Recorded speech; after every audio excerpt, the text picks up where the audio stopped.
বৃহস্পতিবারে গুল্লি খাইছে, শুক্রবারে সে মারা গেছে। মেহেরবানি করে ওনাকে খুঁজে বের করেন।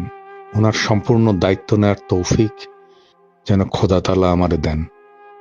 দ্রুত ওনার খোঁজ চাই। যাওয়ার আগে 2 দিন আগে মাপ চাপ চাইয়ে গেছেন, আব্বা আম্মা তুমি আমাকে মাফ করে দিও, এই বন্দি শেষ। এই মানুষটির বয়স 85 বছর। নাম আবুল হাশেম। জীবনের শেষ প্রান্তে এসে আজ তিনি দাঁড়িয়ে আছেন রাস্তায়, হাত পেতে ভিক্ষা করছেন। যে বয়সে সন্তানের কাঁধে ভর দিয়ে বাঁচার কথা, সেই বয়সে তিনি ভরসাহীন, অসহায়। আবুল হাশেমের একমাত্র ছেলে বাবু জুলাই যুদ্ধের সময় গুলিবিদ্ধ হয়ে প্রাণ হারান তিনি।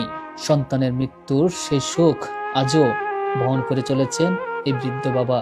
ছেলেকে হারানোর পর থেকে তার জীবন যেন থমকে গেছে। নামাজ পড়ে বাড়ি সে বাড়ি গুল্লে করছে। আপনার ছেলে চাকরি করতো? হ্যাঁ। কিসে চাকরি করতো? ব্যাংকের সাহেব করে নিয়ে যাইতো। তারপর নামাজ পড়ে বাড়ি সে বাড়ি বাড়ি গুল্লি করছে। ও সাথে কে করছে ওটা তো আমি তো কইতে পারিনি, আমরা তো বাসায় ছিলাম। এই জন্য আমি তো সবাইকে চাইছি নেমন খাইতে দিই। আমি একটা হাত বাংলা আমার নমাজ সাহেবের বারবার মানা করছে যে ব্যাংকে নামাজ পড়া গাড়ির ভিতরে নামাজ পড়া। সে বলছে স্যার মসজিদ কাছে আমি নামাজ ছাড়া নামাজ পড়ি না। কত মত করতে বাবা আমার টাকা পয়সা মানে আমার আইডি কার্ডে ফটোকপি সব আমার ছেলে বউ নিয়ে গেছিল। নেওয়ার পরে সরকার কি দিয়েছে না দিয়ে করতে পারে ভোট আল্লাহ আমি জানি না।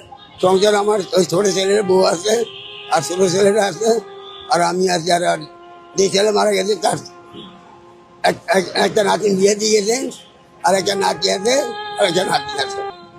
কি করবো কান্না কেটে আর কি করবো। ও খরচ মানে ছেলে দিত, ছেলে চালাইতো। আর ছোটো ছেলে আমার চিকিৎসা চালা। ও ছোটো ছেলে নিয়ে আমি আলাদা থাকি, আর বড় ছেলে তার বউ নিয়ে থাকতো। যাওয়ার আগে 2 দিন আগে মাপ চাপ চাইয়ে গেছেন, আব্বা আম্মা তুমি আমাকে মাফ করে দিও, এই বন্দি শেষ। বৃহস্পতিবারে গুল্লি খাইছে, শুক্রবারে সে মারা গেছে। আমি পাইছি ছাত্ররা আমার বোরাতে 5 লাখ টাকা দিয়েছিল।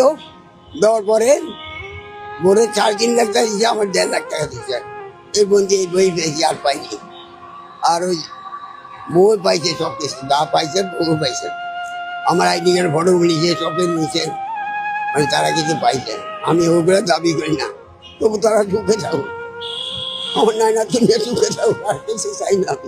আমার উপরে আল্লাহ দরবারে আছে, এই আর ছাড়া আমি কিছু নাই। আমি আগে চাকরি করছি, এই 8টা ভাঙার পর আমি দরবারে চাইছি না খাই।